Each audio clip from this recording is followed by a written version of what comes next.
Então, eu rapidamente olhei um pouco as notícias de hoje, só para a gente situar um pouco aqui o debate, além das questões que vocês receberam no e-mail que mandamos, e que é só um pouco para organizar esse debate.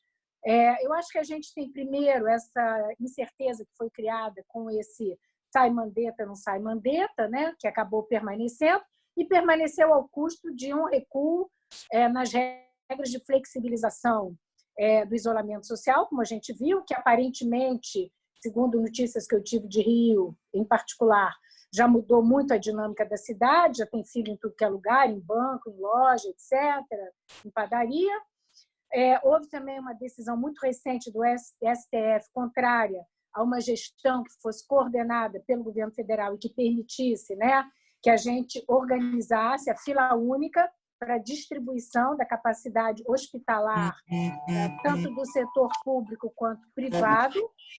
E isso foi contestado, houve até uma petição, e essa é uma das plataformas, uma das questões levantadas pelo pessoal da Fiocruz, da Abrasco, a Lígia organizou também isso, ou seja, o STF se manifestou contrário a que houvesse uma coparticipação, né, do setor privado sobre gestão da esfera pública nesse momento de crise, para que houvesse mais equidade no acesso justamente aos leitos de UTI, etc.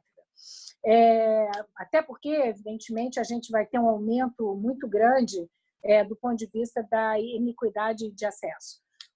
Isso tudo tem gerando também visões contraditórias sobre a letalidade ou não dessa doença, e a gente está vendo que essa mudança do ponto de vista das orientações do governo federal, que é muito errático, está gerando também problemas do ponto de vista do comportamento da população, que está mais exposta ao risco, ofertas de leite já escasseando em vários lugares, como na Amazônia, onde a oferta já é pequena, e, ao mesmo tempo, uma coisa muito alarmante é que, além da gente ter tido uma perda de qualidade do pessoal da área de saúde, com essa multiplicação das OS nos últimos anos, e etc., né, menor treinamento do pessoal na área da saúde, os dados mostram que hoje no Rio de Janeiro 25% dos profissionais de saúde foram afastados porque estão justamente contaminados pelo vírus e mais de 3 mil em São Paulo.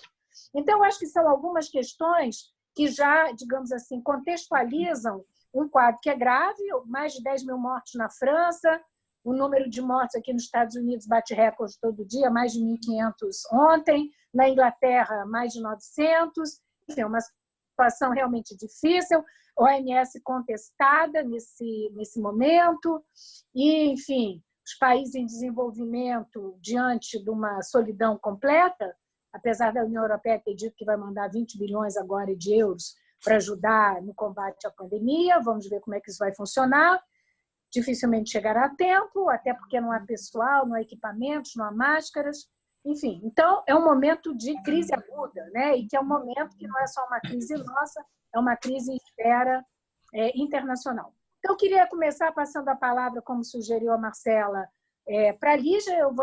Vamos dar para cada um 10 minutos. O importante é que a gente possa ter essa mesa redonda com a participação de todos os colegas e, de novo, agradeço muito a presença de vocês. Então, boa tarde a todos. Eu queria iniciar agradecendo muito, e muito prazer, alguns colegas que estão aqui presentes eu não conheço, mas muito prazer mesmo de reencontrar a Lena. A gente tem um trabalho longo, a gente se acostumou a trabalhar junto de alguma maneira, e é muito importante para a gente que a Lena tenha esse interesse pela área da saúde. Tem sido um trabalho muito frutífero, então super obrigada. E eu acho que a Lena fez um panorama bastante interessante nessa abertura, e eu acho que a gente tem que se concentrar em alguns pontos, né? De fato, o que a gente tem no Brasil é uma conjugação de crise sanitária com crise política, crise econômica, então tudo isso tem uma mistura muito tóxica, né, que nós estamos vivendo nesse momento. A gente passa o dia inteiro debatendo sobre ou é a cloroquina, ou é o leito, ou é o respirador, então nós estamos assim, às voltas com as coisas, né? Os objetos não têm muita importância hoje, mas, na realidade, o debate não é nada objetivo. A gente não sabe o que está acontecendo, a gente não sabe quanto dinheiro tem, quanto dinheiro não tem, que está acontecendo. Então, as informações elas são absolutamente dispersas, tem muita retórica nessa história, né? Tem uma disputa entre o Mandetta e o Bolsonaro, mas em termos objetivos, o que significa para a população? É alguma coisa assim da ordem do não sabemos, não é? Não sabemos até porque as medidas de distanciamento social elas não estão dando muito certo. Já seria muito difícil se a gente não tivesse a polêmica, não é? Porque o Brasil tem poucas condições de realizar distanciamento social, todos nós sabemos disso. Todos nós sabemos que teria que ter muito suporte social para alguma coisa desse tipo acontecer, não é? Então, desde o início a gente falou, requisitar as redes de hotéis, as escolas, e nada disso aconteceu. Não só no Rio de Janeiro, mas não aconteceu, né? Enfim, então, tem muita gente nas ruas, tem, por exemplo, as lojas americanas, para todos que conhecem, estão abertas, porque elas conseguiram uma liminar para se manterem abertas, o jogo do bicho funcionando plenamente, então, e o que pouco que tem de isolamento social, às custas assim, um pouco das milícias, do tráfico, que estão, de certa maneira, até colaborando para o isolamento social. Então, veja, uma situação extremamente precária. Isso por um lado. Por outro lado, eu acho que nós ainda estamos à volta com um debate que está meio oculto, que é o debate da renda mínima, da renda básica, que está passando e como se fosse a solução para o problema, né? Então, a solução para o problema não é o SUS, a solução para o problema é a renda básica. A solução para o problema não é pensar que o setor privado hoje está, enfim, veja, o Bradesco doou 50 milhões. Olha isso, parece até um deboche. Bradesco e Santander doaram juntos 50 milhões para que o Covid seja combatido. Sim, e na saúde, a gente acabou fazendo um documento, né, que a gente demonstra que o setor privado da saúde se beneficiou grandemente de medidas em nome do combate ao Covid. Então, é um pouco assim, muito mais do mesmo, né? Mais renda mínima, mais transferência de renda e menos SUS, na realidade, não é? Então, é claro, que uma nota de otimismo que a gente tem que ter nesse momento é que, de fato, assim, o título da mesa é muito feliz, o título do debate que acho que o vírus, nós estamos ganhando, a saúde pública ganha porque é claro que todo esse cálculo de custo-oportunidade, a ideia do custo-oportunidade, não tem importância algumas pessoas morrerem, contanto que a economia ande, né? O cálculo do custo-oportunidade perdeu, eu acho que perdeu feio, houve uma decisão a favor das vidas, etc. Não no Brasil, né? Mas no mundo, isso é importante, nós estamos num contexto de maior solidariedade, de talvez maior compreensão dessas relações homens, mulheres e natureza, aquecimento global, tudo isso, acho que tudo isso está aí nesse pano de fundo, mas, de qualquer maneira, eu acho que tem uma disputa enorme em termos de concepção do que é assim, um projeto de saída, né? De saída dessas crises. E o projeto de saída para essas crises, eu penso que está ganhando é o projeto da renda mínima, né? E eu, como sou contra esse projeto da renda mínima, acho que esse mundo da renda mínima é um mundo horroroso, né? Porque, na realidade, o que se trata só da distribuição da renda, nunca da produção, né? Como é que se produz, como é que a riqueza se produz, como é que os sentidos se produzem, etc. Então, acho que fica numa esfera que não muda, que não é uma esfera de transformação social radical, mas, infelizmente, muitas pessoas de esquerda estão concordando com isso. A saúde coletiva está embarcada nessa canoa, que eu acho que é uma canoa furada, e eu penso assim que talvez a revista Rosa, nós todos, etc., tenhamos que fazer um esforço importante de fazer essa conexão entre um sistema público, né, oferta pública, políticas de oferta, né, e não políticas de demanda, políticas de oferta, ou seja, de políticas de inovação, políticas de ter SUS, de ter profissional de saúde, de ter estabelecimentos de saúde, não políticas só voltadas para a demanda, né? Que é um pouco, acho que essa é a polarização aí que a gente tem e que não dá, eu escolhi falar só sobre um tema, tá? Eu não sei se eu fui feliz, mas de qualquer maneira eu acho que tem outros colegas aí que também vão complementar. É isso.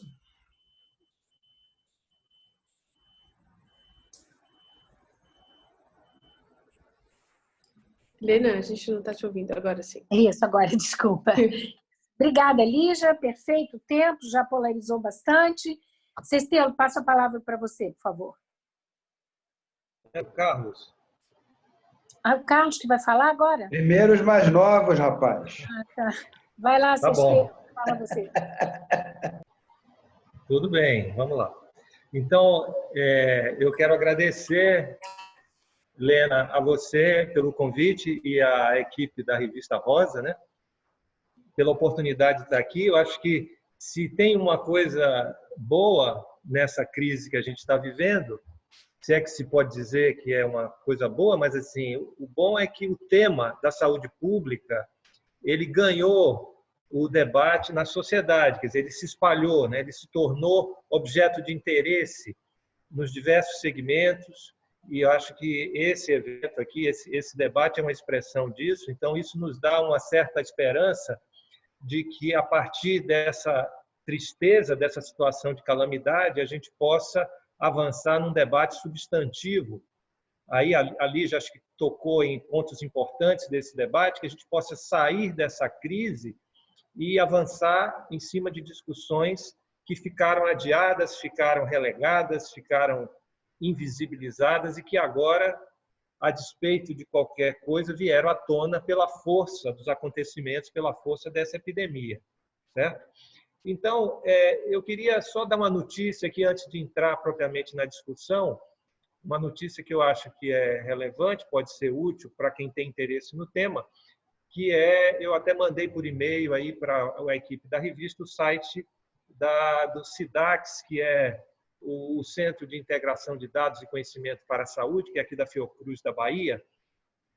O pessoal do SIDAX, então, está fazendo um esforço voluntário, na verdade, compôs uma equipe aí de 120 pesquisadores, que são voluntários também, não é um programa oficial, formal do governo, mas montou uma rede para levantamento e atualização de pesquisa, de informação acadêmica de qualidade, para que essa informação possa chegar ao tempo e à hora às pessoas que têm responsabilidade de decisão nesse momento de crise. Então, gestores do sistema de saúde, governadores, prefeitos, secretários, profissionais em geral.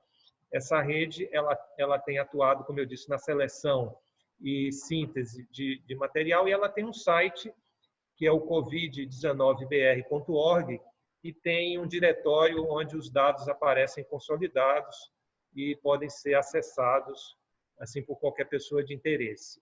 O pessoal aqui da Fiocruz, na verdade, está em associação com pesquisadores da UFBA, o pessoal do Instituto de Física está fazendo os algoritmos do diretório, o pessoal de comunicação, enfim. Eu queria só deixar registrado aqui e, em seguida, passar a falar um pouco, concordando com a Lígia também, sobre a minha impressão do que está acontecendo aqui no Brasil e no mundo com essa epidemia e as perspectivas para o futuro, né? O Brasil, eu acho que acabou demorando um pouquinho mais de chegar aqui a epidemia, o que, em tese, nos daria uma oportunidade de preparar o sistema e preparar melhor para poder fazer frente aos desafios, mas isso, infelizmente, não ocorreu, não está acontecendo, principalmente pela falta de coordenação a nível central, ou seja, o presidente da República, atualmente, pode ser considerado uma ameaça à saúde pública, então isso é mundialmente reconhecido, né? Acho que essa discussão extrapolou os limites aqui do Brasil, o mundo inteiro percebe isso, e isso é um enorme entrave, porque são informações contraditórias. A população, na verdade, recebe informações dizendo para ficar em casa e depois dizendo para sair de casa, as medidas de distanciamento social, elas têm sido muito flexibilizadas na prática. Existe uma enorme massa de trabalhadores informais que necessita, vive da mão para a boca, quer dizer, precisa vender ou produzir aquilo que vai comer naquele dia, e essa massa de população não tem efetivamente tido um suporte do governo, do Estado brasileiro para fazer frente a essas dificuldades. Então, além de tudo, nós temos um sistema que já tinha, sempre teve, né, limitações muito grandes, assim, dado o seu histórico de subfinanciamento e outras mazelas, que agora, nesse momento de crise, obviamente, vem à tona de forma aguda, né? Então, nós, por exemplo, no início, quando a vigilância epidemiológica ainda conseguia identificar os casos importados, os seus contatos, ainda se tinha uma noção do processo de disseminação da infecção, mas isso rapidamente fugiu do controle e nós não temos hoje assim informação segura de qualidade sobre o número de casos e não temos também informação sobre os recursos disponíveis no sistema, como leitos, equipes, equipamentos, efetivamente para enfrentar a situação.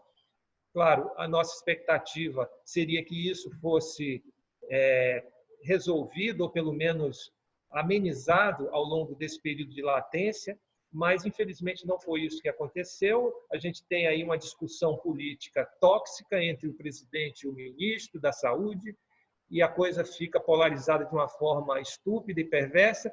Quer dizer, quando agora nós precisaríamos ter, a despeito de divergências políticas ou o que fosse, nós temos uma crise sanitária aguda e a gente precisaria estar resolvendo efetivamente isso, quer dizer, diminuindo o risco das pessoas morrerem, né? Para depois, inclusive, a gente poder discutir, na sequência, o que fazer, as mudanças que precisamos fazer para que isso não se repita.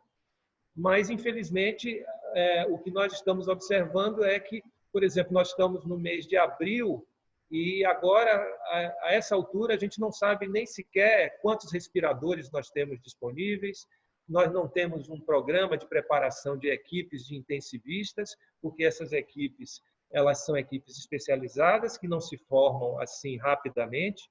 Nós sabemos que o risco de contaminação, de contágio, de baixa dessas equipes de linha de frente é grande e já está ocorrendo. Quer dizer, então, no momento que esses profissionais se afastarem, quem vai substituí-los? Não adianta você ter leitos, respiradores, se você não tiver equipes qualificadas para operá-los e para manejar com os pacientes. Então, eu diria que isso é um fator grande de preocupação. A gente viu o que aconteceu na Itália e o que está acontecendo em outros países, e aqui não há motivo para acreditar que vai ser diferente, né? Então, isso nos preocupa bastante. A Lena mencionou alguns aspectos, inclusive sobre a decisão do Lewandowski, né, sobre a questão do uso de recursos da rede privada. Na verdade, pelo que eu entendi, eu não li assim ipsiliteris a decisão dele, mas parece que foi um pedido do partido do PSOL, né? E ele, no despacho dele, ele considerou que não haveria, que esse pedido era improcedente, porque na verdade o Poder Executivo ele já tem na lei, na forma da lei, os meios para fazer frente a isso.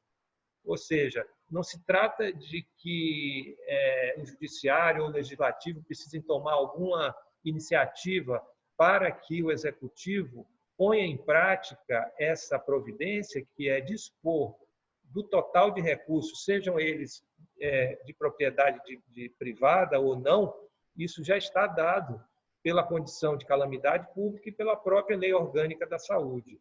Então, trata-se de uma decisão de caráter político, administrativo, que precisa ser tomada, como foi tomada em outros países, como a Espanha, a Irlanda e outros países, né? E aqui no Brasil, onde nós temos uma realidade em que esse padrão de articulação público-privado é extremamente regressivo, ou seja, nós temos aí 25%, cerca de 25% da população que tem uma oferta quadruplicada de recursos em comparação ao geral da população. Então, esse é o nosso padrão, que é um padrão inaceitável do ponto de vista sanitário, do ponto de vista ético, mas que esse fato, que é um fato político, ele fica inviabilizado normalmente, e que agora a epidemia o que fez foi trazer à luz, colocar em evidência esse drama, que é o nosso drama cotidiano, que agora está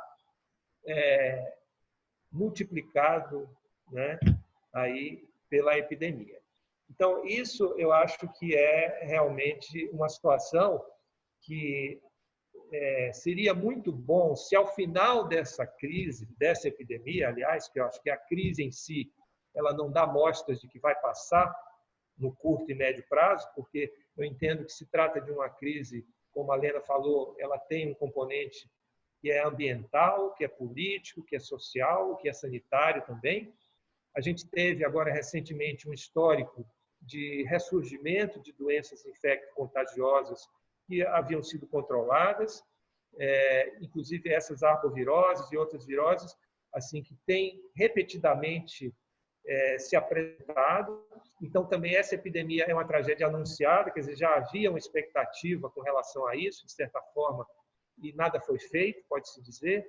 Então, o meu receio é que, assim, ao final da epidemia, teremos um rescaldo de uma crise de magnitude planetária, ambiental, social e política permanente, quer dizer, de longa duração. E precisaremos aprender a viver nessa crise, a discutir política nessa crise e ser capazes de propor soluções efetivas também nessa crise, porque ela não dá mostras de que vai passar. Eu espero, sinceramente, de que no Brasil, agora, como a Lígia falou, eu acho que essa discussão entre as razões econômicas, né, no sentido estrito, economicistas, e as razões sanitárias, humanas, esse debate, acho que nós ganhamos, quer dizer, nós sanitaristas, ou assim, ganhamos o senso comum, as pessoas estão entendendo que não há nada que justifique que o Estado negue o seu apoio às necessidades reais das pessoas. Então, não é aceitável justificativas de caráter fiscal, quaisquer que sejam, né? Afinal, para que existe Estado, se não é para atender às necessidades reais das pessoas em um momento de necessidade? Então, essa discussão, acho que está bem, assim, no senso comum, as condições estão dadas para que a gente possa aprofundar isso no plano acadêmico, político, partidário, enfim, que a gente tenha propostas mais viáveis para levar adiante discussões substantivas e não meramente discussões assim cosméticas que possam dar uma resposta retórica para um problema que é estrutural e que agora foi colocado à luz do dia. Então, é isso que eu gostaria de colocar. Espero depois poder continuar discutindo com vocês aí, com o público em geral. Obrigado. Obrigada, Cestelo. Ótimo. Vamos passar agora logo para o Carlos Oquê, para depois a gente abrir para todos. Carlos, por favor. Tudo bem, Lena? Prazer te rever. É prazer estar aqui, convidado pela Revista Rosa. Gostaria de agradecer a Marcela Vieira, agradecer a presença de todas e todos os colegas, fazer uma saudação à minha amiga e professora, Lígia Bahia, uma das maiores analistas de política de saúde do Brasil e da América Latina. Saudar a presença do meu amigo, querido amigo José Sestelo. É um prazer estar aqui debatendo com vocês nesse momento difícil que o país atravessa, que o mundo atravessa. E, Helena, gostaria de começar dizendo que é um vírus em defesa da saúde pública, nessa boa provocação, porque questiona o modelo de desenvolvimento, nesse caso em particular, atingindo em cheio uma variante do socialismo real, né? E a cabeça do Império norte-americano. Então, é curioso que seria uma certa vingança da história e da natureza contra modelos de desenvolvimento anti-humanistas, num momento que a esquerda brasileira, em particular, a meu ver, não enfrentou um debate necessário em torno da crise do stalinismo, e por isso, a meu ver, é tão difícil, do ponto de vista do projeto estratégico, a gente discutir essa tripla crise numa perspectiva que seja favorável ao SUS, seja favorável aos direitos sociais, seja favorável à democracia, seja favorável à soberania do Brasil e dos países da América Latina. As prioridades de médio e curto prazo, naturalmente que, como economista, eu vou falar um pouco mais das prioridades no campo econômico, mas não é difícil imaginar que, com a atual hegemonia que está no poder, é muito difícil, Lena, você desenhar uma política econômica, né, de rompimento com os pilares da austeridade fiscal, coisa que só vai acontecer em caráter emergencial com a aprovação dessa PEC paralela, tá certo? E você romper com certos traços autoritários e tecnocráticos envolvendo a política de saúde, em particular aquela encabeçada por Bolsonaro, que claramente, seguindo a avaliação do filósofo Marcos Nobre, tem como projeto político a instalação do caos para avançar na hegemonia da extrema-direita, na sociedade e no Estado. Então, em primeiro lugar, eu acho que o campo democrático e popular tem que insistir na revogação permanente da Emenda Constitucional 95. Né? As reformas do Guedes, portanto, pareceriam caricatura de uma hiperpolítica de austeridade fiscal, sem o menor sentido, olhando a atual realidade internacional de crise econômica e crise sanitária. Então, nesse sentido, acho que nós devemos todos fazer um acordo do ponto de vista programático na luta em defesa permanente pelo rompimento da política de austeridade fiscal, em particular do teto do gasto. Nesse sentido, do ponto de vista emergencial, um conjunto de economistas e o próprio Conselho Nacional de Saúde e setores do Congresso Nacional desse campo vem defendendo a aplicação imediata de recursos na ordem de 22,5 bi. Recursos esses que significariam aquilo que o Estado brasileiro, em particular o Ministério da Saúde, perdeu depois da introdução do teto do gasto, depois da Emenda Constitucional 95. Corretamente, a professora Lígia Bahia nos lembra que esses números continuam difusos. De fato, objetivamente, de dinheiro novo, você só tem aprovado hoje em torno de 10,7 bi, mas até agora, salvo engano, não foi aplicado, ou seja, não chegou na ponta nem 2 bi desse dinheiro novo aprovado. Então, é uma situação, do ponto de vista do financiamento das políticas de saúde, extremamente grave. Se não bastasse a chantagem clara feita pelo governo Bolsonaro, no sentido de um lado, né, ser contra a quarentena, o isolamento social, e objetivamente a dialogar com setores da direita econômica, né, continua não liberando os recursos necessários para fazer com que a população possa permanecer em casa, garantindo condições mínimas de vida, de alimentação e etc. O nosso diferencial, Lena, em relação, do ponto de vista histórico, sem dúvida nenhuma, é a presença do SUS. E não só pela sua natureza pública, pessoal, mas pelo SUS ser um sistema de saúde. Né? E o diálogo com o setor privado, entre tantos outros problemas, é grave, e aí eu falo do setor privado contratado e conveniado ao SUS, retomando um debate, né, ou uma fratura no debate da reforma sanitária no seu nascedouro em relação às relações de propriedade no interior do SUS, como, né, do setor privado tipicamente capitalista. Isso dificulta a organização, por exemplo, dos leitos agora num momento como esse. Então, a presença do SUS é fundamental pelo seu caráter universal e integral, naturalmente, não precisa nem dizer, sobretudo junto às classes populares e às classes médias, vale dizer, mas sobretudo porque ali tem um sistema que pode organizar de maneira coordenada o avanço, o contágio da epidemia.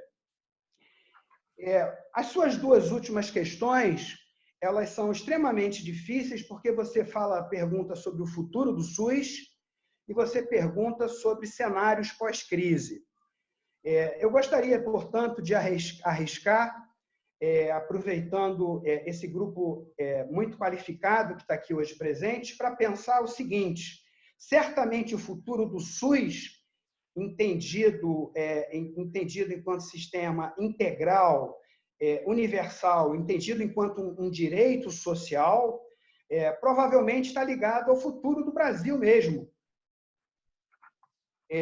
Não é difícil imaginar que, se essa hegemonia que está no poder não for superada, né, provavelmente você vai ter uma fratura profunda na sociedade, onde qualquer modelo de proteção social vai estar relegado no segundo plano. Nesse sentido, me pergunto qual seria o papel do centrismo, do centro político, do centro liberal, nesse momento histórico que o Brasil atravessa.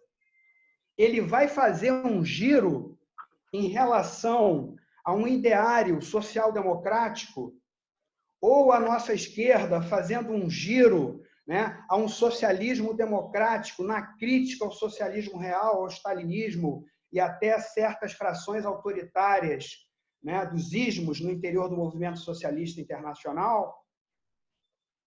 Então, você pensar a legitimidade do SUS junto às classes populares nesse cenário pós-crise seria imaginar mesmo, Lena, que as políticas sociais pudessem funcionar enquanto elementos centrais num novo modelo de desenvolvimento na periferia do capitalismo, que teria como papel, de um lado, induzir o crescimento econômico, sem dúvida, né?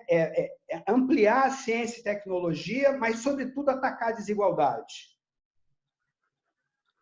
No que se refere ao pós-crise, e aí vou concluindo já, eu acho que a reforma sanitária ela tem grandes contribuições nesse sentido. E um conceito fundamental da reforma sanitária, que não é bem da reforma sanitária, que ela se apropria da epidemiologia crítica latino-americana, a professora Lígia me corrija se eu estiver errado, e próprio Sestelo, mas é a ideia do processo, digamos assim, a determinação social do processo saúde e doença. Ou seja, esse vírus não caiu do céu. Tem mutação genética, mas está inserido dentro de um contexto social, dentro de um contexto econômico, como eu disse no início da nossa intervenção, que questiona, por exemplo, o agronegócio hoje. Questiona o modelo predatório em relação à natureza. Você pega a periferia latino-americana ou brasileira, com desemprego, com mercado de trabalho heterogêneo, informalidade, aumento da pobreza e da desigualdade. Ou seja, é importante que aproveitemos esse momento para rediscutir modelos de desenvolvimento, olhando para as experiências exitosas no campo da social-democracia e do próprio socialismo, na crítica ao liberalismo. Então, do ponto de vista do projeto, é claro que na política concreta, Lena, concluindo, a gente encontra problemas. E boa parte dos problemas, provável haja uma divergência nesse sentido, é a leitura que se faz recente sobre a questão do lulismo e do próprio Partido dos Trabalhadores, em todo esse processo. Ou seja, nós precisamos construir, nós precisamos resistir, né, à extrema-direita, precisamos refrear a tutela militar, precisamos romper com a política de austeridade fiscal, que tem acordo com o centro liberal, e nós estamos muito frágil, nós estamos na defensiva. Então, diante desses desafios gigantescos, históricos, programáticos, né, o que fazer? Certamente, ouvir um pouco mais a nossa querida Rosa de Luxemburgo. É um prazer estar aqui com vocês. Muito obrigado pela nossa conversa preliminar agora nesse bate-bola. Ótimo. Estão me ouvindo? Oi? Sim. Ótimo. Então, acho que temos aí uma série de colocações pelos três colegas, que eu agradeço muito. Acho que levantam um conjunto grande de questões, inclusive questões ligadas, né, a esse nosso modelo extrativista que continua prevalecendo, e que a gente vê que não houve nos últimos anos possibilidade alguma de mudá-lo, e essa é a realidade latino-americana, onde o impacto dessa crise sanitária tem sido dramática, toda a questão da centralidade das políticas sociais no novo modelo de desenvolvimento, essa contradição, não é, que a gente tem das políticas emergenciais, que tendem a ser sempre uma política de demanda, e são políticas ad hoc nesse momento, e, portanto, elas até se mostram relativamente generosas, né? Como a gente vê no caso brasileiro, quando se consegue aprovar um benefício de R$600 por mês, quando o benefício médio do Bolsa Família é 187. Quer dizer, quem é que vai querer voltar depois para os 100?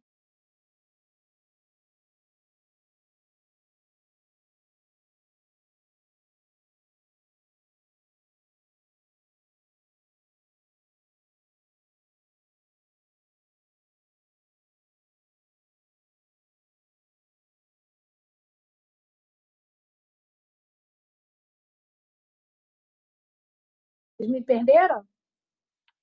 Sim, deu um corte, Helena, pode voltar um pouquinho. Tá, não é pouca coisa. Eu estava dizendo que, enfim, são inúmeras questões que estão colocadas, inclusive essas políticas de demanda que se mostram mais generosas do que a política permanente de combate à pobreza que a gente tem, e que, evidentemente, vão criar, enfim, uma polarização, caso daqui a 3 meses seja necessário voltar para um benefício que é 3 vezes menor do que aquilo que está sendo ofertado agora, e se tanto é que isso chegue às mãos de alguém. Então, eu acho que tem uma série de coisas que foram colocadas pelos colegas, acho que a gente podia já passar para o debate, porque eu acredito que todo mundo tem muitas questões aí para colocar e para a gente discutir entre nós, e agradeço de novo a participação deles.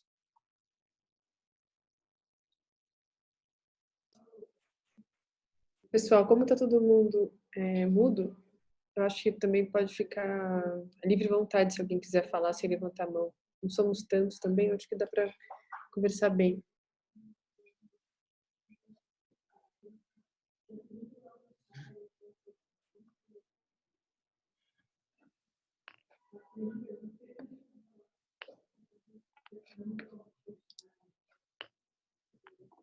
Ninguém se apresenta?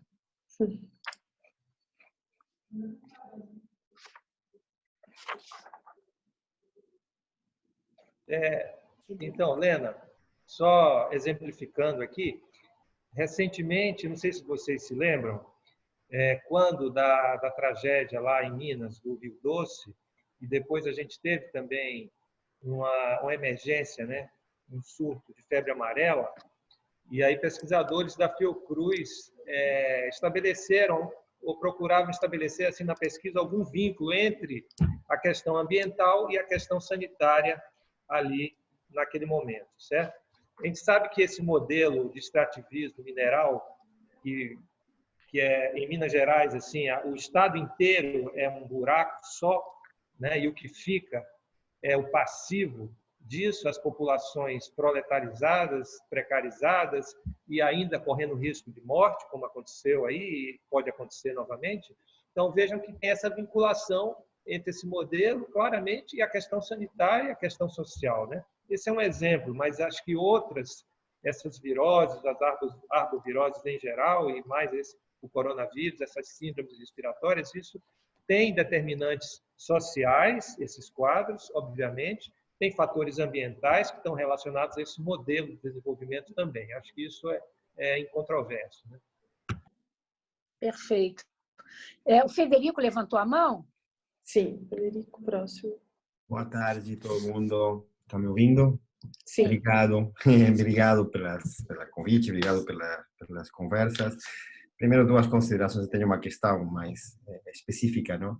Eu assim, não resisto a dizer 2 coisas. Primeiro, não seria tão otimista sobre a vitória da vida sobre a economia. Me parece que é muito prematuro para cantar vitória nesse momento. Acho que, infelizmente, não. É uma luta de cada dia. A gente vê as tentativas em outros países todos os dias, de várias formas. Muda a forma do ataque, não?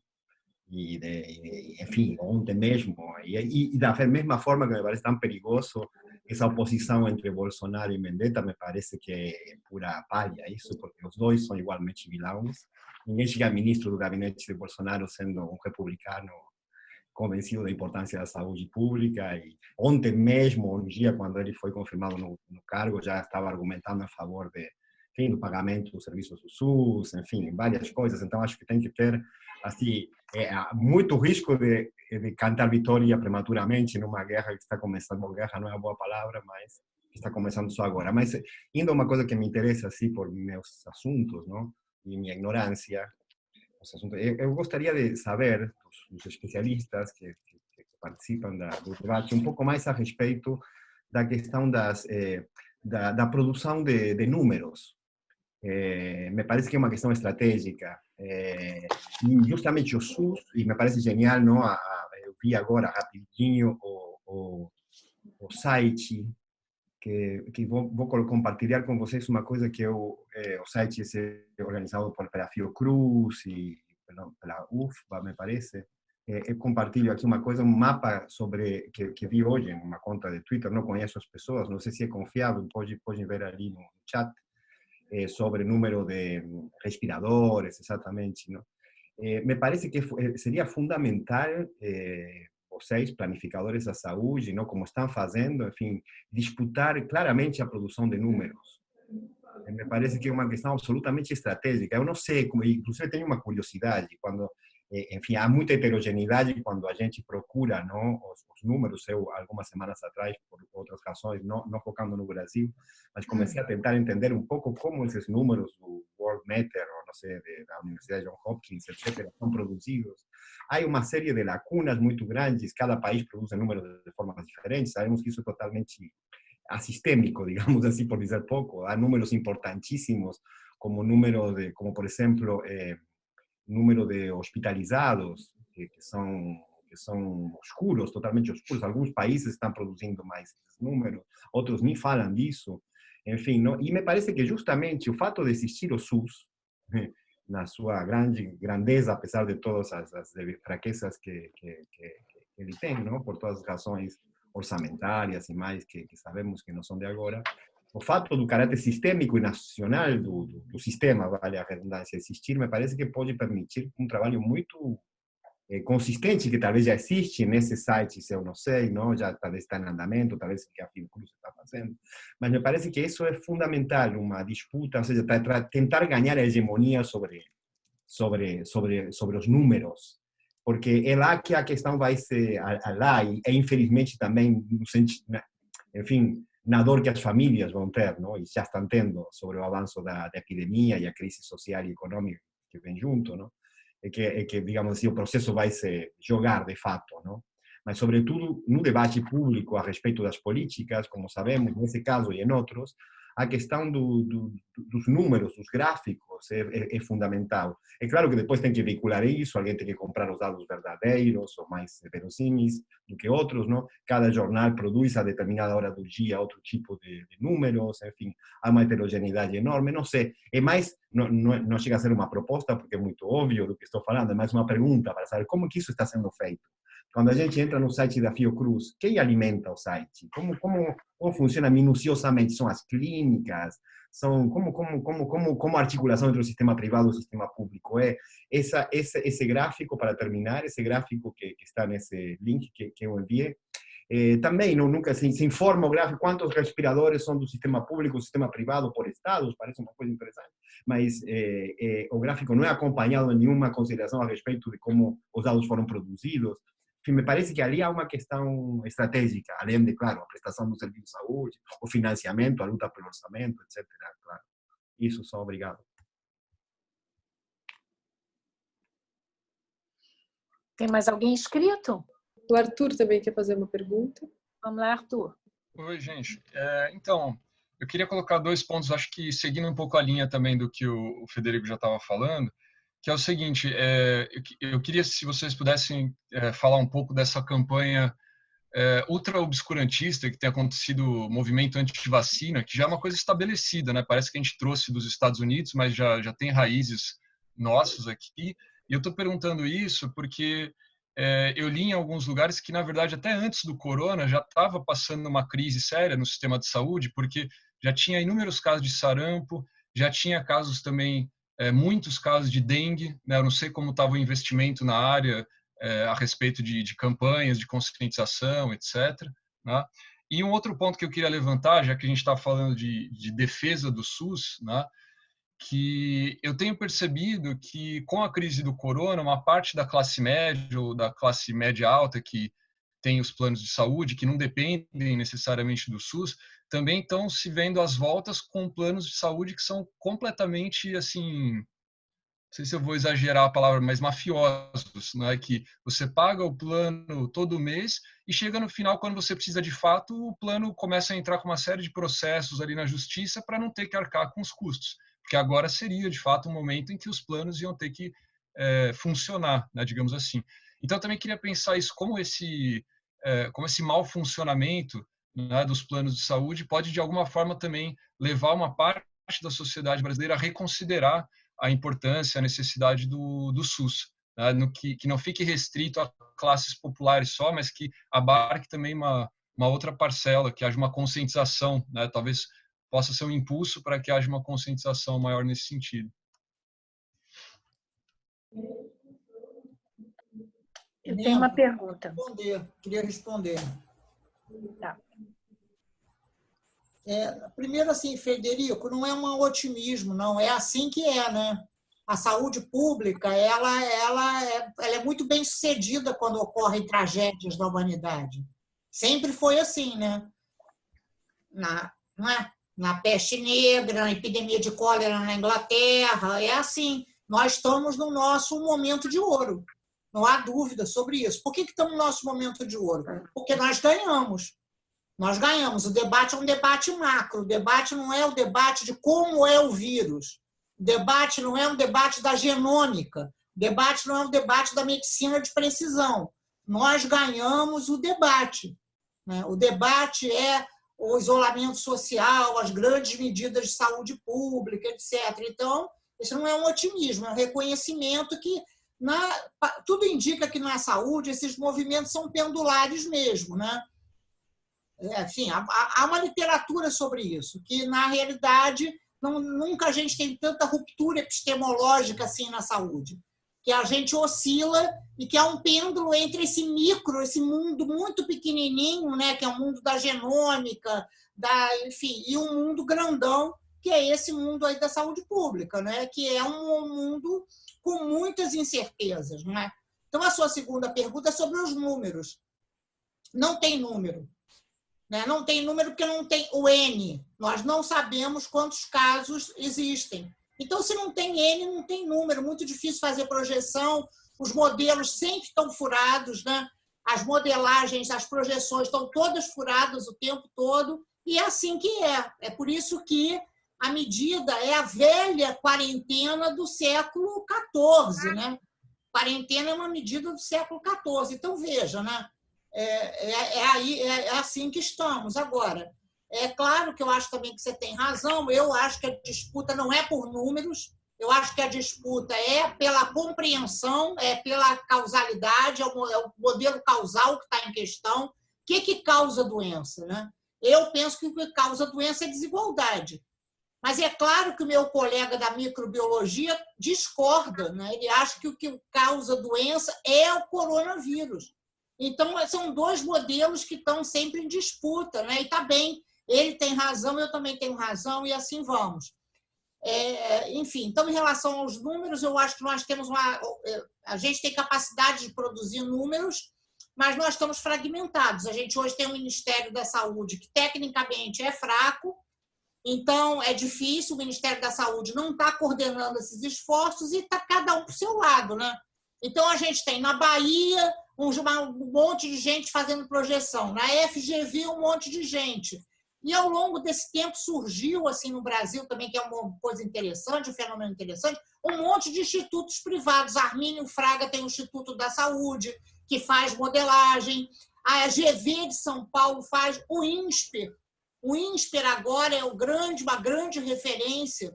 Não sei se Frederico, você conhece o INSPER, mas o INSPER, sinceramente, né, cá entre nós, na boa, né? Então, o INSPER agora virou referência para dizer qual é, enfim. E a gente que é mais sério, né? A gente é super sério, então a gente fica... É difícil competir com tanto número. Mas, no nosso caso, a gente fez uma nota técnica, nosso grupo fez uma nota técnica sobre os planos de saúde, sobre que se chama omissão e oportunismo dos planos de saúde no contexto no contexto da pandemia, que eu acho que é cheia de números. A gente, assim que acabar, o nosso grupo vai se reunir e a gente vai tentar produzir números. Vamos tentar produzir números. Mas a pergunta que nós temos é por que está faltando? Não é está faltando, é por que está faltando. Ver se a gente consegue induzir algum tipo de política, né? Enfim. Então, é um esforço de produção de números, mas nós não vamos ganhar. Aí nós não vamos ganhar, porque nós estamos competindo com gente de Harvard, vinculada ao Instituto Armínio Fraga, gente da Bahia, vinculada ao Armínio Fraga, está tudo... Enfim, né? A gente hoje tem um grupo chamado Reddor, que também tem um instituto de pesquisa, e a gente tenta furar isso com grande dificuldade, né? Você pode imaginar. Então, a Fiocruz tem 400 jornalistas, só para vocês terem uma ideia, a Fiocruz tem 400 jornalistas. Mas um jornalista trabalha para esse pesquisador, o outro jornalista trabalha para aquele pesquisador. A gente não tem uma agência. A gente não conseguiu, ao longo desse tempo, ter uma agência de notícias sobre saúde no Brasil, né? E a Fiocruz, enfim, tem aparecido bem na imprensa, etc., mas muito menos do que deveria, né? Muito menos do que poderia. Então, isso é um pouco assim o Federico. Arthur, eu detesto esse termo defesa do SUS. Eu não defendo o SUS. Eu sou a favor do SUS, é outra coisa.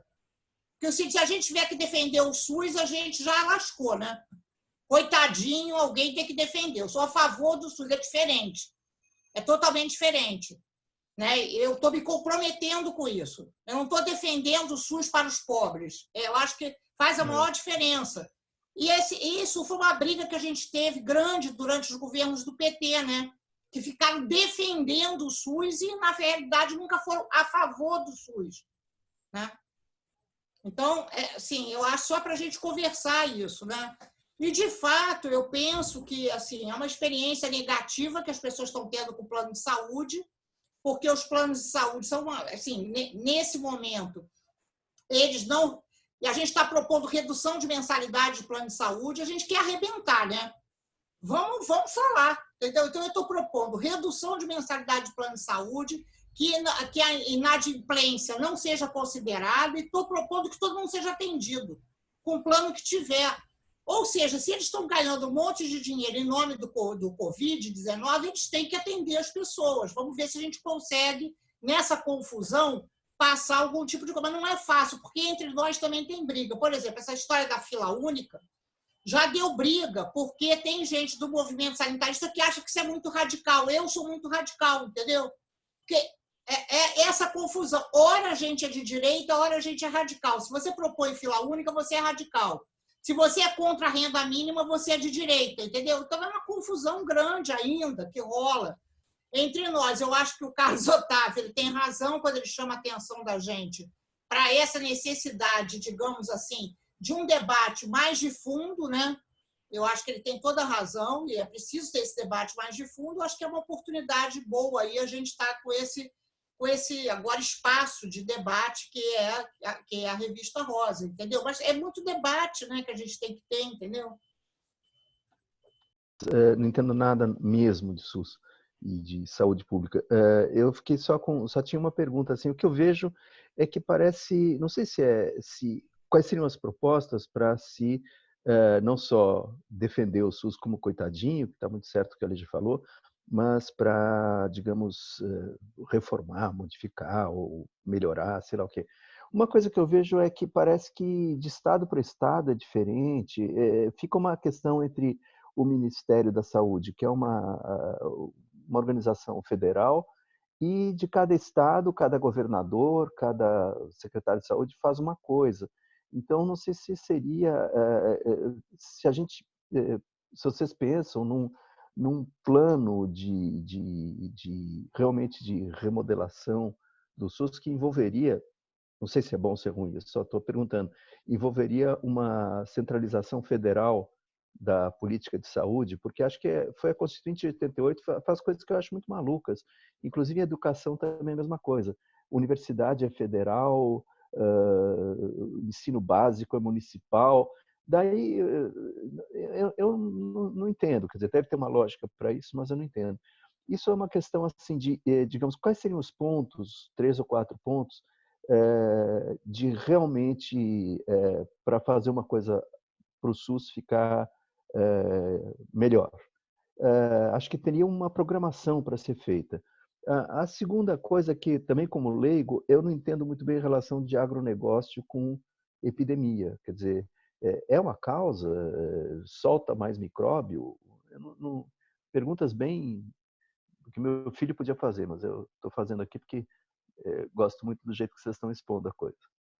Era isso. Eu tenho uma pergunta. Tem gente inscrita, Marcela? Não, pode seguir. Tá, eu queria fazer uma pergunta e depois a gente passa de novo para os colegas, na verdade 2. Eu acho que nesse momento a questão da vacina é uma questão fundamental. Tem 2 questões que eu acho que a gente não está enfrentando no Brasil. Uma é a questão dos testes, e eu não sei se a gente tem capacidade hoje para realmente realizar testes massivamente, que aparentemente é uma coisa que realmente deu certo em outros países, tá certo? É isso que a gente está vendo em todo lugar, inclusive na Alemanha, etc. Enfim, foi na Coreia do Sul, bom, Singapura, embora agora tenha um recrudescimento, né, da contaminação, mas a gente tem capacidade de produzir, porque eu acho o seguinte, uma coisa que realmente fortaleceria muito o SUS, que a gente sabe que o SUS e outras instituições públicas, justamente sanitárias, que trabalham com a coisa de vacina, elas seriam capazes, nesse momento, de produzir, primeiro, testes e, segundo, vacinas. Existe alguma pesquisa sendo feita? Eu ouvi alguma coisa dizendo que dentro do... Enfim, a Fiocruz trabalha com alguns remédios ligados à AIDS, que talvez pudessem servir de base para alguma coisa nova no enfrentamento dessa letalidade tão grande. Mas o ponto é o seguinte, testes e vacina. Existe alguma chance de hoje, se a gente tivesse, por exemplo, mais recursos, teria alguma chance da gente traduzir esses recursos realmente numa inovação, enfim, farmacêutica, né? Uma inovação médica que permitisse rapidamente os testes e rapidamente cobrir a questão da vacina, da prevenção, ou vocês acham que isso é uma coisa que está fora de colocação? E uma segunda pergunta, rapidamente, é a questão política, que eu acho que o Carlos levantou muito propriamente, também a Lígia retomou, que é o seguinte, eu acho que ainda hoje, mesmo na nossa classe política, o SUS é visto realmente como uma alternativa para os pobres. É alguma coisa, ninguém quer mexer, as classes médias estão mais ou menos satisfeitas, apesar de ter, né, planos de saúde cuja indexação é da ordem de 17% ao ano, enquanto a inflação é 4%, elas estão satisfeitas com esse modelo, elas se sentem seguras nesse modelo e parece que não há interesse do ponto de vista dessa classe política, enfim, chamado campo progressista, encarar essa situação. Eu realmente não vejo discussões nesse momento, é muito mais a discussão de como é que vamos defender quem não tem emprego, quem não tem renda, essa coisa do ponto de vista da demanda, e eu ainda acho que, mesmo nisso, os liberais estão avançando, a gente tem aí, não é? Enfim, todos os liberais, que eu não vou citar aqui, né, que estão todo dia no rádio, na televisão, com as suas medidas de curto prazo, temporárias, e a gente não consegue voltar para essa questão fundamental de como é que a gente vai, de novo, ligar o SUS com meios para a gente consolidar alguma coisa que possa ser mais efetiva em momentos que, pelo visto, vão se reproduzir, momentos tão graves como esse.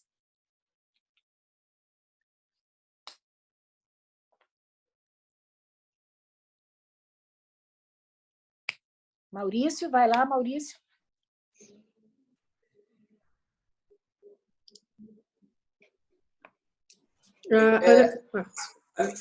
Eu só queria complementar, na verdade, eu não escutei ninguém falar sobre o papel da classe médica em todo esse debate, né? Porque quer dizer, no meu entender, quer dizer, a importância do SUS ela está dada, né? E a importância do sistema público está dada. Agora, eu não sei se a classe médica está junto com isso, inclusive porque se você pegar esse início da pandemia, aconteceu muito mais com as pessoas da classe média, né, classe média alta, etc. E eles, inclusive os próprios planos de saúde, apesar de toda essa a dificuldade e a ganância deles, foram eles que deram, ou estão aparecendo inicialmente como os primeiros a dar combate a isso, né? Por exemplo, os hospitais privados, essa é a impressão que eu tenho, né? Aí eu queria ver como que a classe médica está colocada nisso, né? E como que ela está fazendo, o que ela está dando ou em relação ao SUS, principalmente na pandemia, né? Tem mais uma pergunta, acho que a gente pode passar para a Ana Carolina, um comentário da Lucília, e a gente passa para quem quiser comentar. Tá bom, pode falar? Pode falar. Bom, Lígia, obrigada por todas as apresentações. Eu queria fazer uma pergunta que tem um pouco a ver com a questão que a Lígia mencionou, acho que a questão, por exemplo, de fazer agora, com a crise, que os planos privados atendam todo mundo, fazer com que tolerem atrasos na mensalidade, etc. O que são propostas muito pertinentes, mas, como a gente sabe, né, de caráter emergencial, temporário. Eu queria saber se vocês, a Lígia, o Carlos, o Sestelo, todo mundo, se vocês veem nessa crise alguma oportunidade da gente efetivamente mudar a regulação do sistema privado de saúde de uma forma mais temporária. Como que isso poderia ser feito? Que tipo de medida? Como que essa crise do Covid, se essa crise do Covid cria uma oportunidade de fazer mudanças regulatórias, e se vocês têm algumas ideias, assim, vocês conseguem pensar algumas ideias de como isso poderia ser feito. É isso. E Lucília?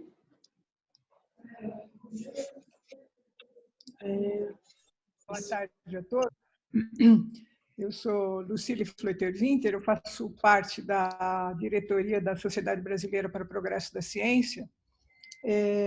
Ontem a SBPC assinou, junto com mais outras 6 entidades, um pacto que foi chamado Pacto pela Vida e pelo Brasil. Teve uma repercussão bastante grande em vários veículos de informação, e eu acho que foi interessante. Nesse pacto, várias das coisas que vocês já comentaram até agora foram colocadas, que é justamente o fortalecer o SUS, não fazer com que os pobres paguem a conta, mas que existam soluções para a sobrevivência da população mais pobre. Mas, enfim, o que eu queria comentar é que, na verdade, o que a gente não tem nessa crise toda é um líder. Nós estamos sem cabeça, nós estamos acéfalos nessa crise. E o que a gente precisa, e talvez eu acho que tenha sido essa a intenção desse documento que foi enviado ontem aos 3 poderes, é justamente que nós, na falta de um líder, nós precisamos nos unir. Nós precisamos dar as mãos para que a gente consiga fazer ações que tenham sentido, que tenham uma direção, porque senão cada um está falando o que considera ser as coisas mais importantes, sem que exista uma diretriz. Nós já sabíamos muito antes que esse governo não tinha plano nenhum, e não adianta a gente pedir plano agora, porque se eles não tinham antes, no momento de calmaria, é agora que eles não vão ter planos mesmo. Então, esses planos vão ter que sair da gente. Nós é que vamos ter que mostrar para eles os caminhos que a gente tem que seguir. não adianta a gente ficar discutindo se usa cloroquina, se não usa cloroquina, se faz vacina, se não faz vacina, se tem remédio, se não tem remédio, se dá a bolsa básica ou não dá. O que a gente precisa fazer é o que precisa ser feito agora. Os números estão subindo, nós não atingimos e vai estar longe para atingir o pico. A coisa vai complicar. Ainda a gente não está no pior pedaço da epidemia. Então, eu acho que a gente precisa, nessa altura, se unir, fazer as coisas em conjunto. Essa pergunta da vacina, dos remédios, a vacina não sai tão cedo, gente. Isso é uma questão biológica, isso é uma questão de procedimentos. Existem procedimentos, existem protocolos que precisam ser seguidos. Vão ser vacinados mais de 1 bilhão, e se a gente não tiver certeza que essa vacina não tem efeitos futuros, nós vamos estar causando um problema maior ainda. Não dá para pular etapas, os procedimentos têm que ser seguidos, não pode pular. Vários pesquisadores, o mundo inteiro está atrás de vacina e está atrás de medicamentos, de substâncias que possam ser usadas como tratamento. A ciência está mostrando que a união é importante. Não existem consórcios mundiais atrás, trabalhando em conjunto para chegar em alguma coisa. Eu acho que é isso que a gente tem que fazer consórcios. Fazer consórcios de economistas, fazer consórcios de biólogos, consórcios de microbiologistas, para a gente sair com propostas concretas numa hora em que a gente está acéfalo, que a gente não tem uma pessoa que diga o que tem que ser feito e mostrando, apontando para uma direção para onde seguir. Obrigada. Só complementando uma observação, que a gente está falando da crise em si, né, do momento atual. Talvez seja uma pergunta a mais, mas essa desorganização toda que está se mostrando agora também, como que ela fica no próximo passo, ou seja, o passo de saída da quarentena, que parece que não está muito longe de ser discutido. Os exemplos que a gente tem, então, a China, de certa forma a Itália e a Espanha, cumpriram a quarentena, passaram pelo pico e agora estão se estruturando. Assim, é mais uma pergunta, como sair da quarentena? Tem o Otávio que quer levantar uma questão. Pode falar, Otávio.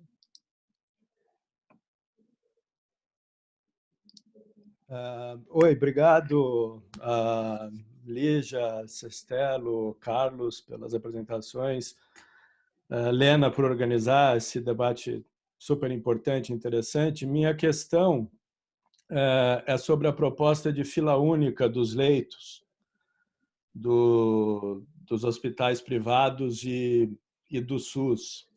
Eu gosto da proposta, eu acho radical, mas necessária, mas eu sinto falta de uma análise mais detalhada de como se operacionalizaria essa fila única e, sobretudo, dos possíveis riscos que isso poderia eventualmente acarretar e de como minimizá-los.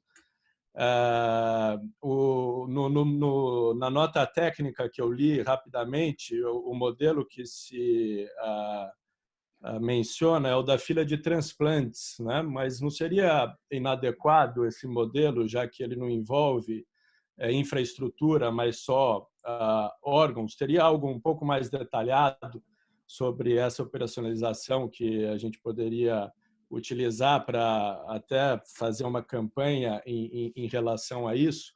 E um outro ponto que me ocorre é o que seria uma indenização justa, por exemplo, para o uso de leitos de hospitais caríssimos como Einstein e o Sírio.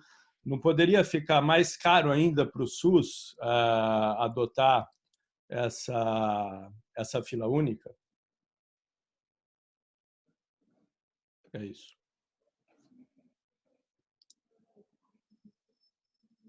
Passamos a palavra de volta para o pessoal.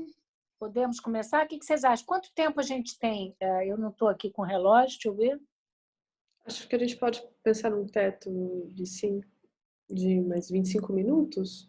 Isso. Então, a gente tem mais 7 minutos para cada um responder. Se não houver mais perguntas, a gente dá 7, 8 minutos para cada um, para eles poderem responder essas questões e fazer outros comentários que julguem oportunos. Lígia, começa você. Primeiro, Helena, eu acho que você tem a pergunta excelente. Eu não sei se a gente tem capacidade hoje de fazer testes e se a gente tem capacidade de fazer vacinas. Não estamos tendo. A gente não está conseguindo produzir testes em quantidades adequadas e a gente perdeu a dianteira da vacina da dengue. A gente vinha na fronteira da vacina da dengue e a gente perdeu. Agora, tudo indica que é possível sim, porque a gente tem muitos laboratórios de biologia molecular no Brasil, a gente tem um corpo de cientistas muito qualificado, então, ao que tudo indica, pelo menos eu vou palpitar, é um palpite, eu penso que com recursos adequados a gente conseguiria entrar nessa... Por que eu estou dizendo que é difícil? Porque mesmo a produção do antirretroviral, aquele que a gente conseguiu quebrar a patente, foi uma dificuldade enorme. A planta da Fiocruz não estava adequada. Então, a gente não tem uma resposta. Eu acho que a gente pode imaginar que sim, mas as condições, a simultaneidade da ocorrência das condições para que isso ocorra, elas são difíceis. Inclusive, envolvem problemas de gestão, eu diria. Essa é uma questão, né? A questão da crise de... Peraí. Então, a produção de vacinas e tal. Vou falar da fila única. A fila única é uma proposta nossa, né, Otávio? Existe uma coisa chamada teoria de filas. É que ninguém conhece, todo mundo acha que fila é fila de supermercado. A fila é uma teoria, né? É uma teoria de filas, é um modelo de organização de fluxo, de acesso, etc. As companhias aéreas usam, todo mundo usa a teoria da fila. Então, na saúde, a teoria da fila ela é utilizada pelo NHS, inclusive para emergência, né? Não é só para transplante, porque também, Otávio, o transplante não envolve só órgão, né? É óbvio que ele envolve gente para fazer o transplante, envolve transfusão de sangue, não é só o órgão, né? Então, a gente deu esse exemplo do transplante porque o Roberto Marinho fez um transplante, né? E o Roberto Marinho fez um editorial apoiando o Globo. Se a gente não aproveitar isso, é porque a gente é burro demais da conta, né? Então, o exemplo tem que ser o transplante, porque o dono da Globo fez um transplante, né? Assim, se a gente não colar uma coisa na outra, então... Mas, assim, o modelo é complexo, né? Os modelos de teoria de fila são modelos complexos, né? A fila para emergência, a fila... E aí, quando você pergunta assim, mas pagaria mais do que... Não, sei lá, o SUS já aumentou. Por exemplo, hoje já se paga para as Santas Casas, essa porcaria dessas Santas Casas, o SUS está pagando R$ 1.600 por dia. Entendeu? Já houve aumento da tabela. Essa porcariada toda já conseguiu ganhar mais dinheiro. A fila ela não é só para uma entrada, ela também é um padrão de qualidade, né? Então, eu não sei se estou conseguindo me expressar, né? Agora, o nosso pessoal do PT, por exemplo, está contra isso. Eu não sei a posição do Carlos Otávio, mas o ex-ministro Temporão disse que isso é uma bobagem. É contra, não conhece teoria de fila. É contra porque é contra, entendeu? É contra porque... E óbvio, veja, gente, tudo isso que eu estou falando... Ana Carolina, não tem a menor viabilidade. Vocês acham que plano de saúde, que eu tenho correlação de forças para brincar com o plano de saúde? Claro que nós não temos, eles vivem processando a gente. Agora, o que nós não podemos perder é o momento de falar isso. É um momento de provocar. É claro que vai dar tudo errado, claro que não vai ter fila única, claro que eles não vão reduzir mensalidade, claro que eles não vão deixar as pessoas entrarem sem ter... Claro, mas isso não quer dizer que a gente não possa propor, que a gente não possa avançar propostas. Eu digo assim, ou a gente produz conhecimento para mudar essa realidade, ou então é melhor não produzir conhecimento, é uma produção de conhecimento para mudar a realidade, né? Então, é isso que nós estamos fazendo. A gente está... Veja, é claro que a gente sabe qual é a correlação de forças, né? É óbvio, né? É uma coisa só, gente, eu acho que tem que fazer essa diferença. Uma coisa é a produção acadêmica, outra coisa é a realpolitik. Na realpolitik, nada disso tem o menor sentido. O que é lamentável, até porque uma parte, como diz a Lena, uma parte dessa esquerda podia ser um pouquinho mais radical, né? Só um pouquinho. Por exemplo, dizer que a teoria das filas é bacana, né? Porque a teoria das filas nos iguala, não é? A ideia da teoria das filas é que os casos mais graves serão atendidos antes, não é? É só isso, né? Como a fila do transplante é. A fila do transplante não é uma fila por ordem de chegada, é uma fila por ordem de gravidade dos casos. Então, Ana, em relação à regulação da ANS, deixa eu te falar, houve uma época que eu achava que a gente sabia o que fazer na ANS. Atualmente, eu não tenho a menor ideia do que fazer na ANS, entendeu? Não tenho a menor ideia. Eu acho que aquilo ali virou uma empresa das empresas. Mas ela virou uma empresa das empresas há muito tempo. Ela hoje é uma empresa que vende empresas. Ela está nesse processo de financiarização, ela é uma vendedora de empresas, ela faz uma coisa chamada intervenção técnica nas empresas. Então, é uma coisa muito complexa. Eu diria assim para você, não sei o que fazer. Se alguém chamasse a gente para ser direção da ANS, eu acho que a gente deveria dizer não. Nós não temos a menor coisa, nós não temos um projeto. E acho que talvez a gente não tenha que ter mesmo. Nosso projeto é o SUS, né? E aí alguém falou assim, quais são as 4 questões, Marcelo, né? Quais são as 4 questões? Marcelo, não dá tempo da gente falar agora, mas eu acho que você também está provocando muito bem, é isso mesmo.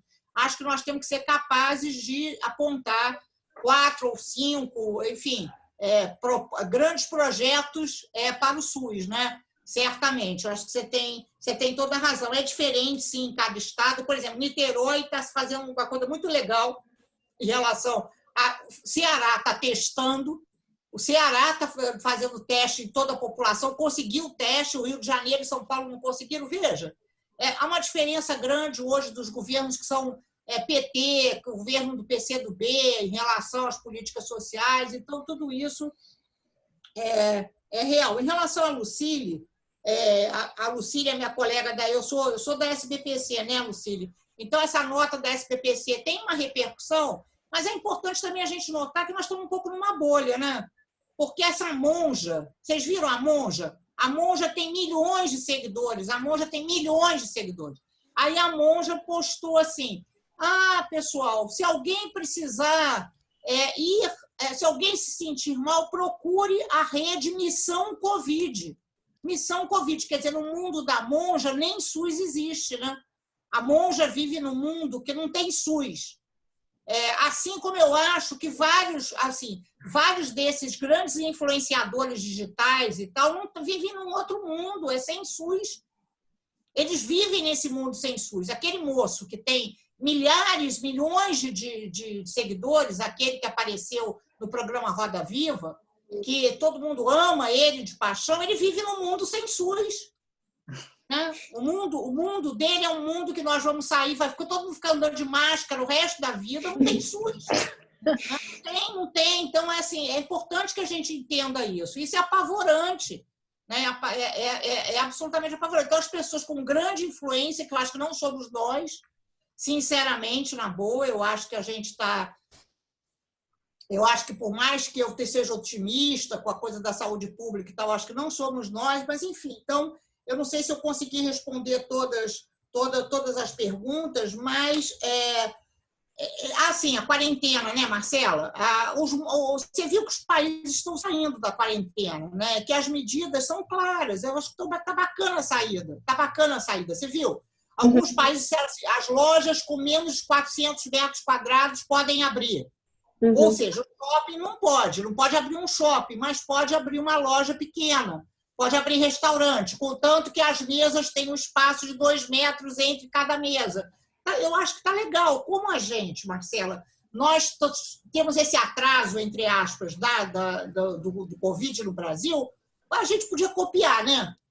bastaria a gente copiar essas medidas de saída da quarentena. Eu acho que, agora, o mundo econômico faz uma pressão muito grande, eles ligam até para a gente. Eles dizem assim, não, vocês têm que dizer como é que vai sair da quarentena, vocês têm que, na semana que vem, vocês têm que dizer, não, nós não temos que dizer como vai sair da quarentena. Nós temos que esperar, nesse momento, nós temos que afirmar as medidas de isolamento social. Vamos sair, claro que vamos sair, né? Assim como os países já estão saindo. Mas isso não basta para eles, né?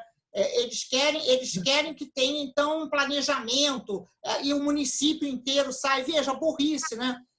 Sair da quarentena nas cidades. Olha o que deu no Amazonas, né? O Amazonas, que era um estado que, aparentemente, a epidemia ia chegar depois. Então, nesse momento, não, né? Mas, certamente, eu acho que já há, então, estratégias concretas de saída da quarentena que a gente pode enfim, olhar para isso e retomar daqui a pouco, né? Eu acho que ninguém imagina um mundo que a gente vai ficar de quarentena o tempo todo, né?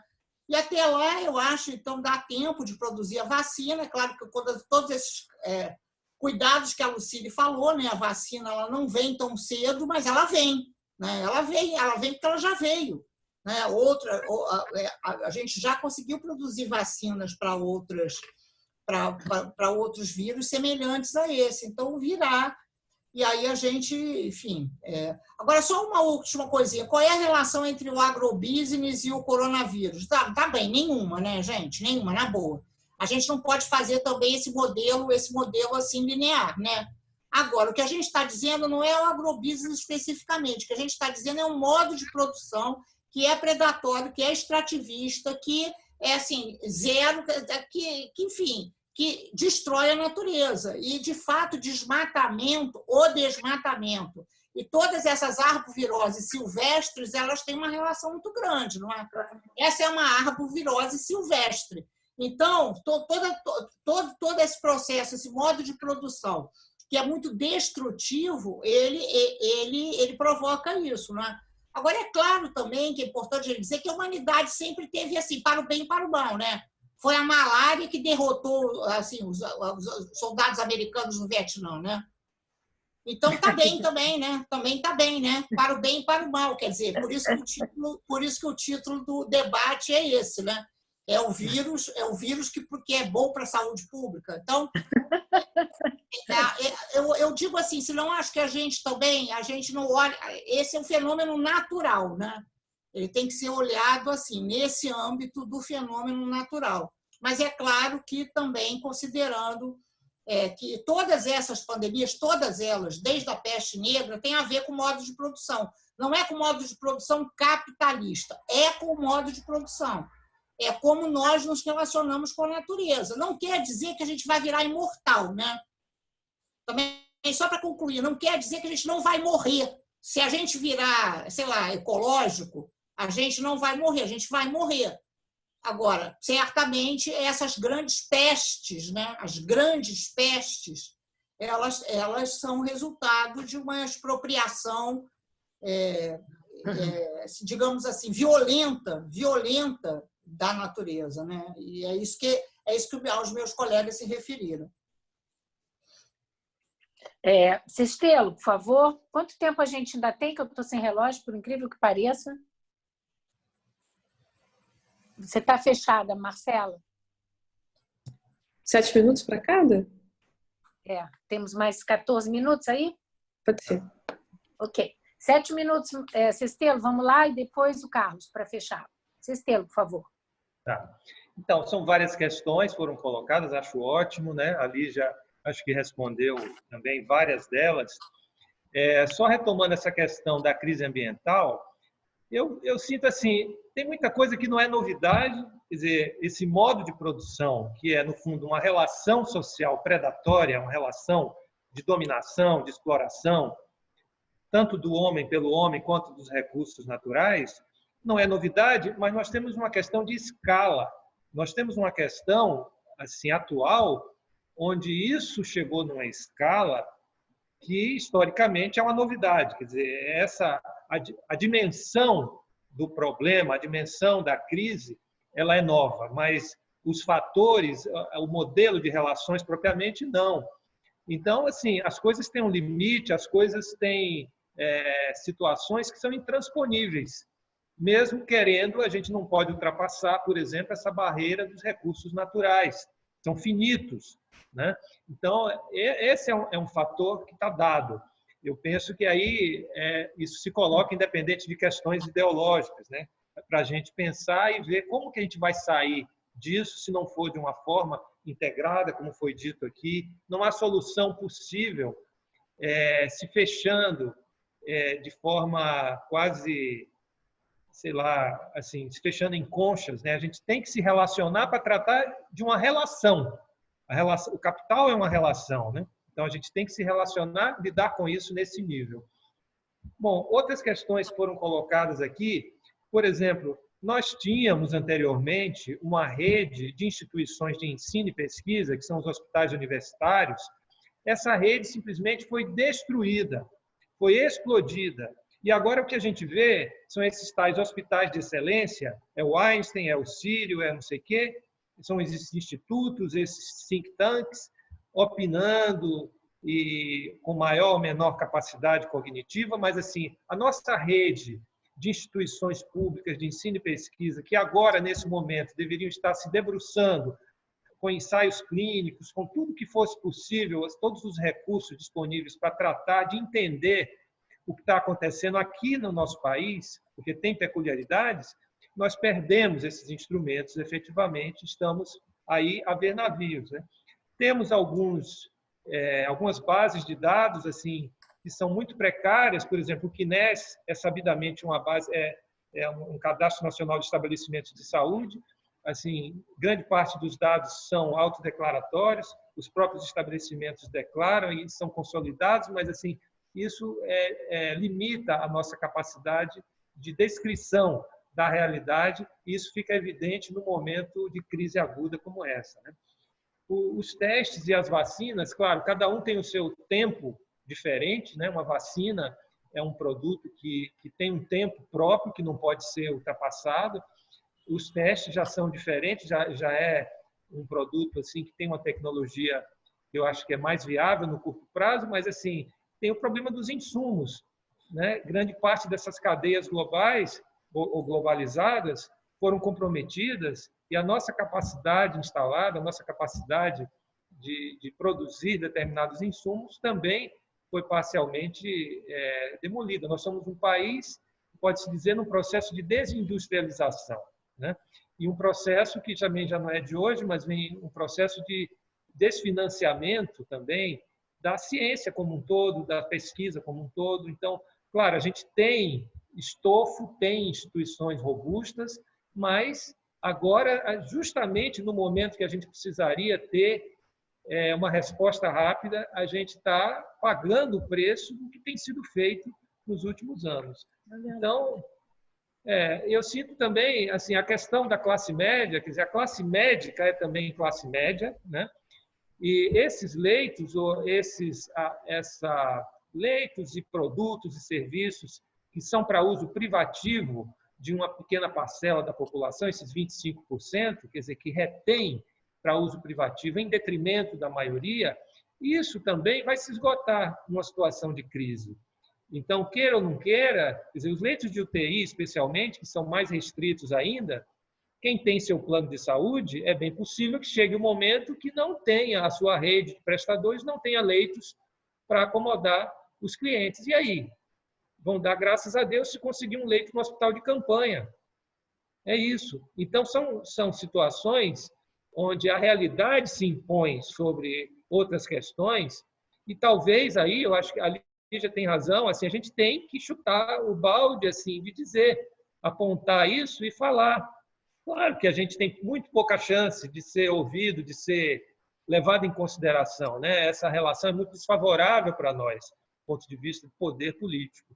Mas nós temos alguma capacidade de vocalização. A crise, aliás, está nos dando isso, pelo menos isso, né?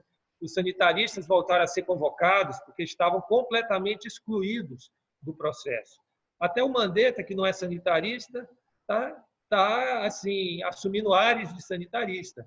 Então, é isso, pelo menos isso, né? Acho que é uma vitória momentânea, parcial, mas é uma oportunidade também. A gente tem que aproveitar. E tem um processo político que é maior, que nos envolve. Os determinantes desse processo realmente não estão sob controle estrito, a gente tem muitas limitações, mas temos alguma capacidade de vocalização.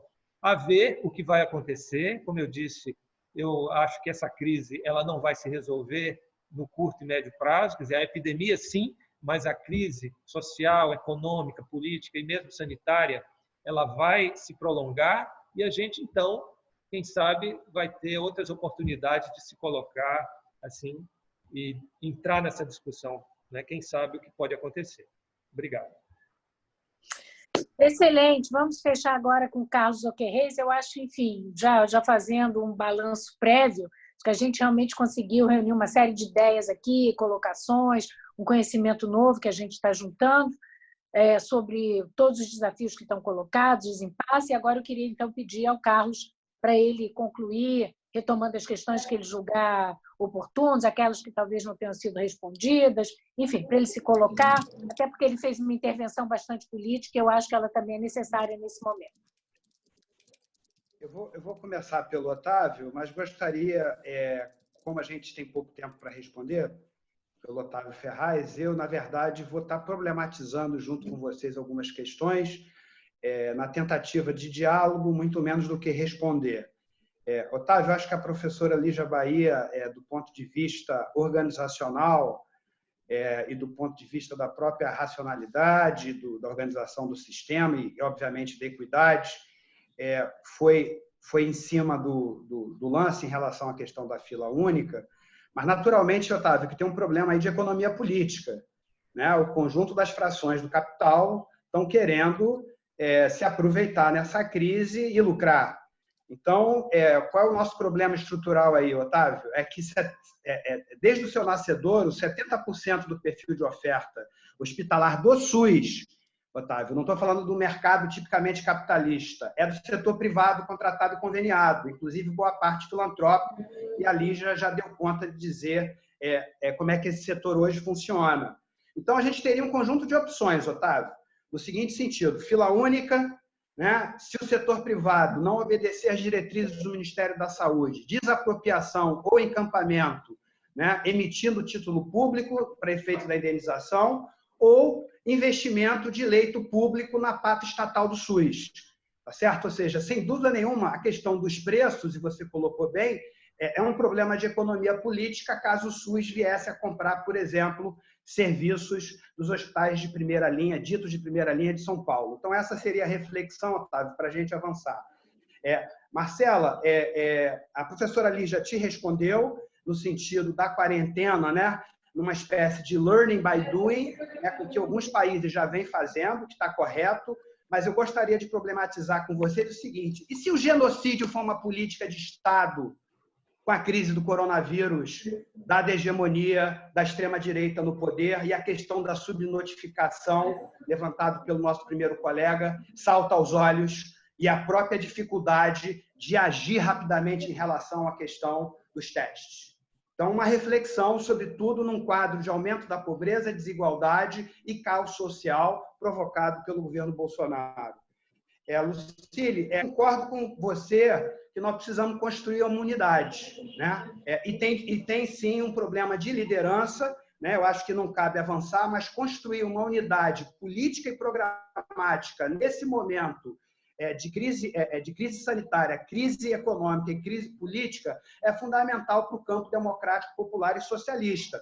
Não deixa de ser um grande desafio, mas eu concordo contigo, que é importante, apesar de estarmos na defensiva, Lígia, é importante a gente avançar, pelo menos do ponto de vista programático, no parlamento, no Estado e na sociedade, com eixos comuns para enfrentar o que eu venho chamando de, eu e outras pessoas, de tripla crise.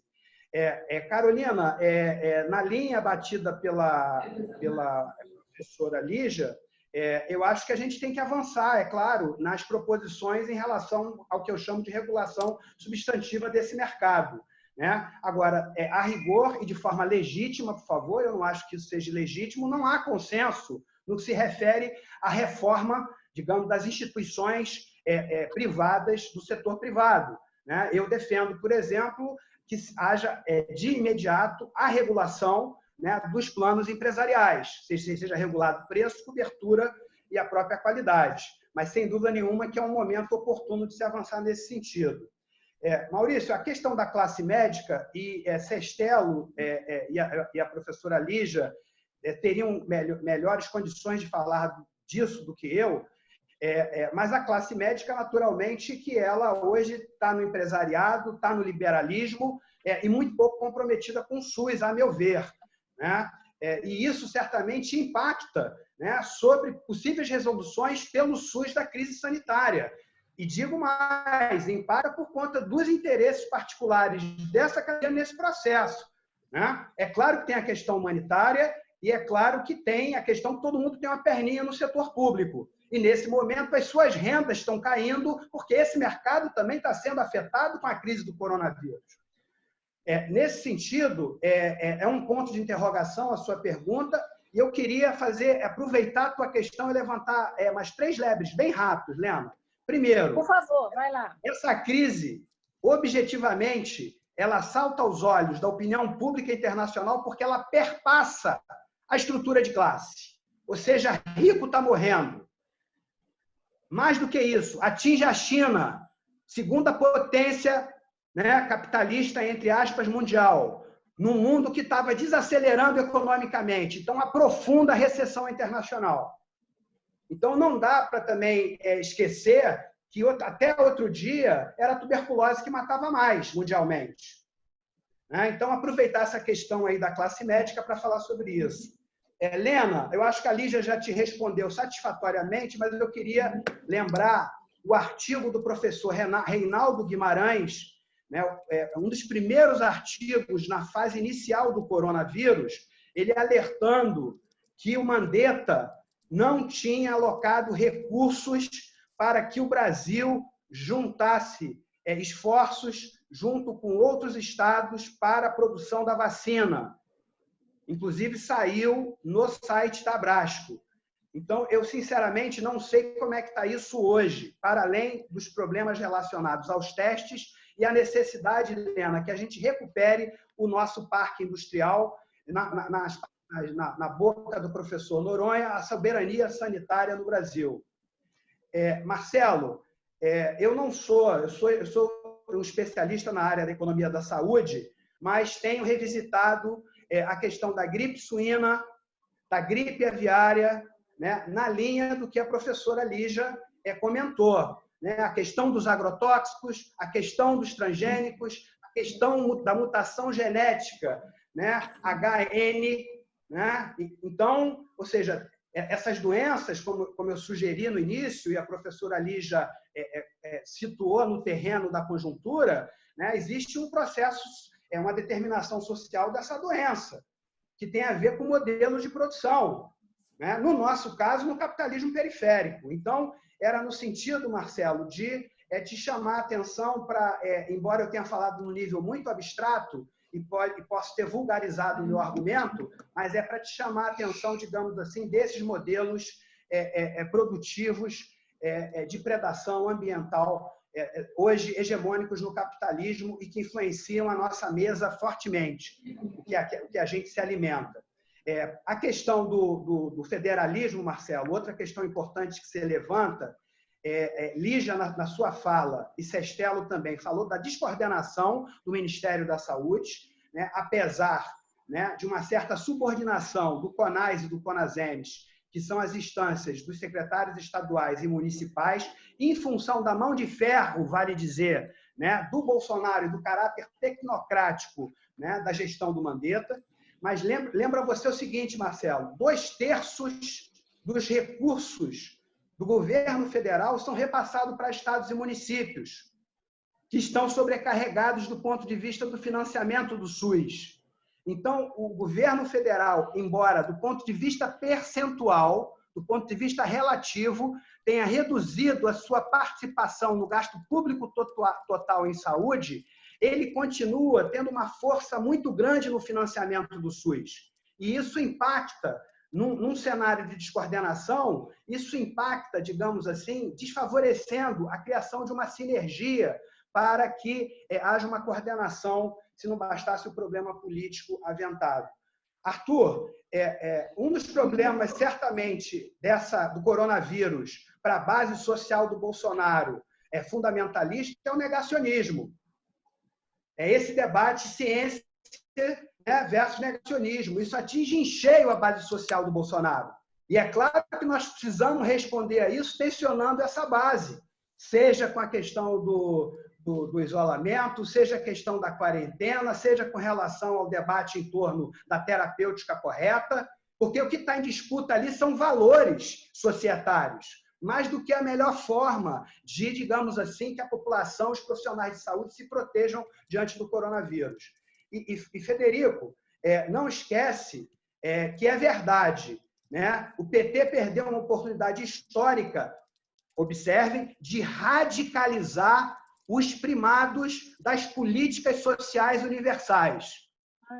Mas diferente do que acontece desde o golpe parlamentar contra Dilma, está havendo um desmonte do Ministério da Saúde, inclusive do DataSUS.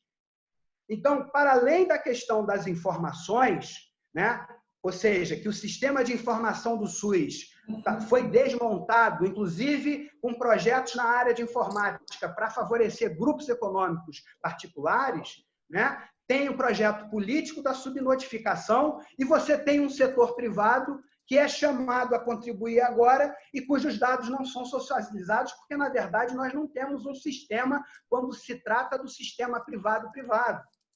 Então, essa questão da informação que você levanta um problema, digamos assim, de caráter mais organizacional sobre que SUS nós queremos, afinal.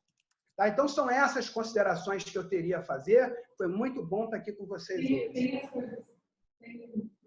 Bem, a gente vai finalizar aqui. Eu acho que a gente teve um super debate. Estou muito grata a todos que participaram, aos nossos convidados que nos ilustraram com uma série de informações, análises, interpretações.